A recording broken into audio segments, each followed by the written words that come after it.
Season 30 just dropped a few days ago.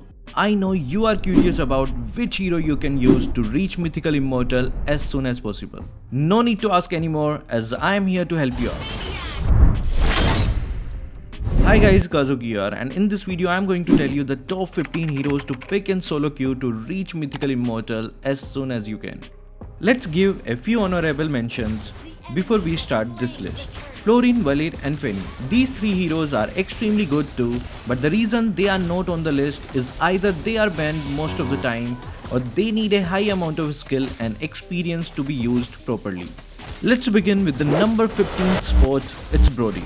With a pick rate of 2.62% and a win rate of 54.05%, Brody is a solid pick in solo queue to rank up. Brody probably has the best laning phase out of all MMs. His basic attacks hit like a truck and he can ultimate his enemies from a long distance as long as he has marks on them. He also has a good CC ability that can be used to engage and disengage, but he does lack in mobility. And in the late game his damage does tend to fall off. So whenever you pick Brody, make sure you dominate your lane and end the game early. Let me give you some tips and tricks for Brody. For Brody's ultimate to be most effective, you have to have the maximum amount of passive stakes. There are a few ways you can achieve it faster. Whenever you use your first skill, make sure to hit 3 minions before hitting your enemy, so that the first skill will apply the maximum amount of stakes. You can also use this trick to close distance and catch them off guard. First use flicker and second skill to close the distance between them, and then use first skill and basic attacks to apply his passive marks and finish your enemy off with his ultimate. Here are the suggested builds for Brody. Let's move on to the number 14th spot, Matilda. After the recent buff, Matilda just became outright overpowered. She has a 57.17% win rate and 0.63% pick rate. You might ask, Kazuki, her pick rate doesn't seem that high. Well, you see, she has a 92.65% ban rate in Mythic Plus rank, that one of the most ridiculous ban rates I have ever seen. Now you are asking, I have not included Valir because he also has a high ban rate. The thing is, in lower rank she isn't banned much as Valir. Valir has 58.65% and Matilda has 56.64%. This means the chances of you being able to pick Matilda are much higher, so if you see Matilda open, just auto-lock her, don't even think about it. Her skill 1 and her ultimate combo are too good. Mage, marksman, any squishy don't stand a chance. They will just die trying to catch up to her. And her ultimate has to be one of the best mobility skills in the entire game. Being a support hero, she also helps out teammates with her second. I'm happy to see one of the most forgotten heroes rise back to the meta, but a small nerf would be good. Tips and tricks for Matilda. Matilda is one of the strongest heroes. To use her to her fullest potential, use this combo. First use your skill 1 and then use your skill 2. This should set up your passive and wisp. Use your basic attack as it would be already enhanced with her passive. Then use your ultimate to transfer all the wisp. If your enemy is not dead yet, use her basic attack again as it would have already been enhanced. Here are the suggested builds and emblems. Let's move on to the number 13th spot, it's none other than Noveria. Noveria is still one of the best mages in the game. She has a 52.05% win rate and a 19.2% ban rate, which shows that she is still in the meta. She is one of the few mages who has a little bit of everything. She has a great mobility, she has a great damage, she can also provide vision and support to her teammates. You might ask, why is she so low? Well, she does have to rely on her teammate a little bit, while you can carry your team as Noveria. If your team can't take full advantage of her skills, then what is the point? And her pushing ability is really bad. This is the reason she is low on this list. Here are some tips and tricks for Noveria. This trick is used to increase the damage to her skill. Use a second skill from her behind to travel a bit to increase her passive stacks. This matters a lot as each stacks provides a 15% damage increase. But I have seen so many people use the skill from the front, which annoys me a lot. You can also use flicker or sprint, which will increase the number of stacks you get. Here are the suggested builds and emblems. At the number 12, we have Changi. We can say that Changi is probably one of the mages who is always going to be relevant no matter the meta. Her skill set is very good. She doesn't have dashes, but she still has the great mobility thanks to her second skill, and it is also on a very low cooldown because of its passive, and her ultimate is just too good. This annoying ultimate is used from a long range to deal a high amount of damage. There are two reasons why this ultimate is great for stealing objectives from the enemy team. Because 1, you can use it from a long and safe distance. 2, you can just run away with the help of your second skill if you find yourself in danger. Overall, she always be a solid mage. Tips and tricks for Changi. Whenever you are stealing the blue or red buff, make sure you steal it from this position, as it's so much safer than these positions where I have seen many players trying to take the buff.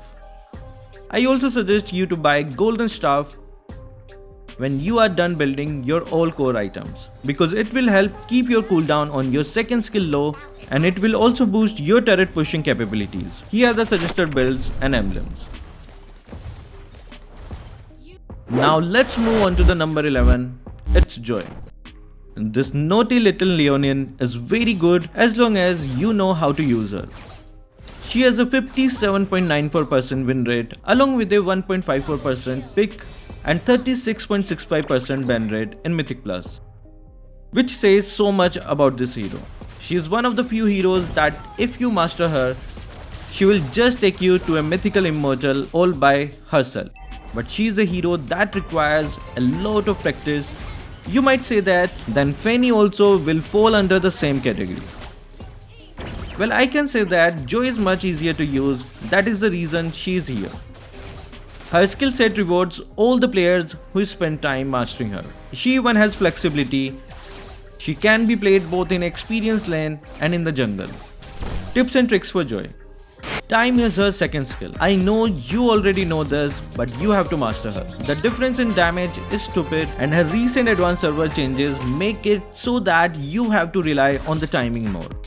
Here are the suggested builds and emblems.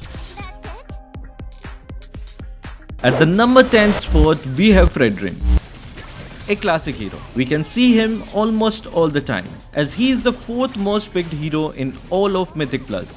He has a 55.87% win rate and has a 6.66% ban rate in Mythic Plus, which is a solid. He has everything that a tank fighter must have.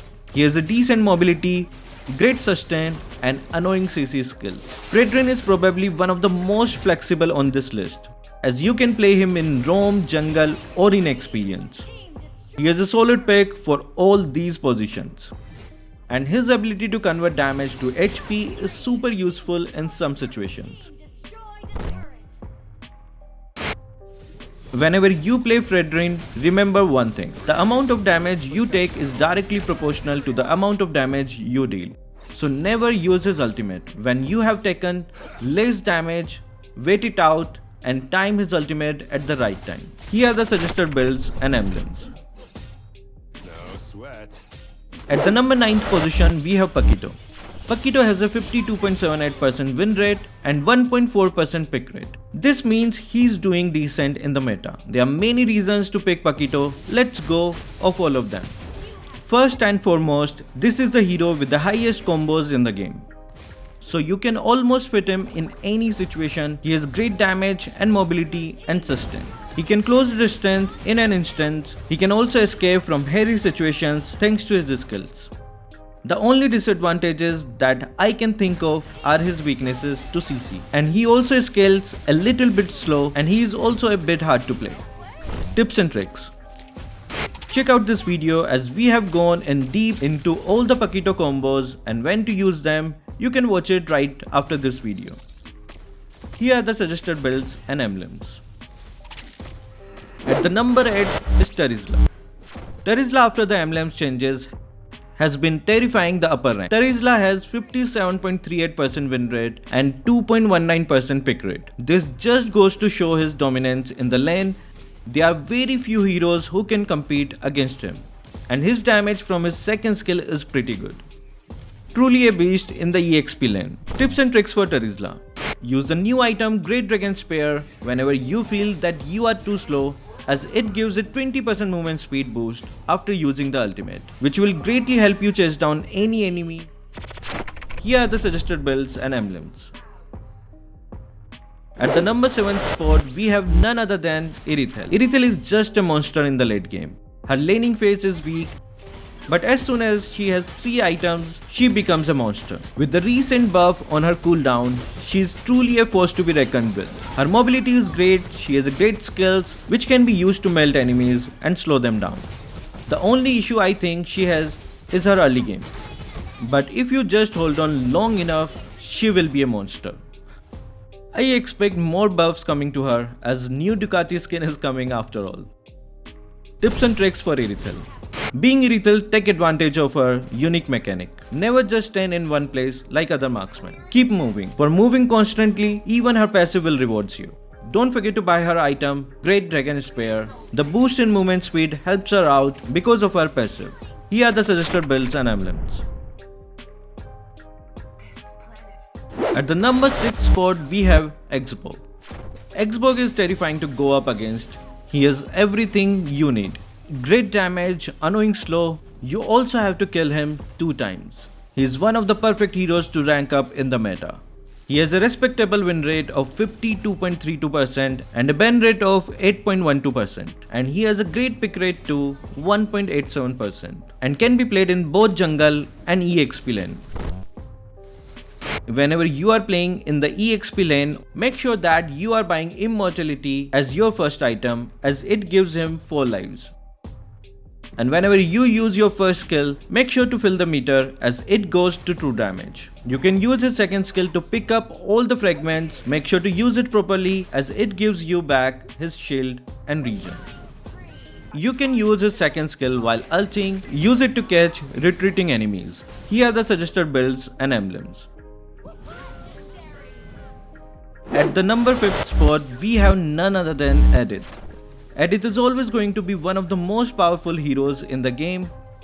Her kit is designed like that. She is a perfect tank marksman.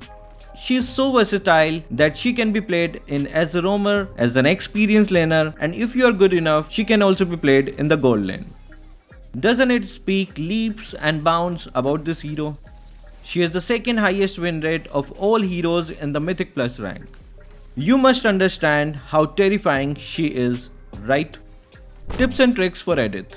To use Edith to her fullest potential, always learn to maximize her passive. Any Edith ultimate is at least 2 to 3 times more terrifying when her passive is full. Why? Because she gets a crazy lifesteal and attack speed from it. For the tricks. Use Flame Shot when you are using Edith's ultimate and just see the differences in the amount of damage that is dealt. Here are the suggested builds and emblems. At the number 4th spot is Kadita. Kadita is best mage right now, at least according to me. Her kit is too good even after the recent nerf. She is a killing machine if you can use her properly. And she is not even that difficult to use, to be honest. Her ultimate can not only be used for damage, but also can be used for escaping hairy situations, as it makes you untargetable. And her first skill even has CC immunity. Her passive also provides you with great sustain. Also, Kadita, being a mage assassin, has the highest burst damage of all heroes. Tips and tricks. Just use your first skill to close the distance. Use your second for knock. Then finish off with your ultimate. If you feel that they will escape, then just use Petrify. Easy, isn't it? Here are the suggested builds and emblems for Kadita. The top 3 are here. At number 3 position, we have the killing machine Martyrs. Martyrs has been in the meta from a long time, and it looks like he won't be going out of it anytime soon. In the early game, if he starts snowballing, there is nothing you can do. He is also very versatile. He can be played both in the jungle and EXP lane, which is very important. Tips and tricks. Never waste your second skill in a fight. I know fights are unpredictable, but always keep it. Only use it when you are getting CC'd by enemies. Here are the suggested builds and emblems. The silver medal goes to Bruno.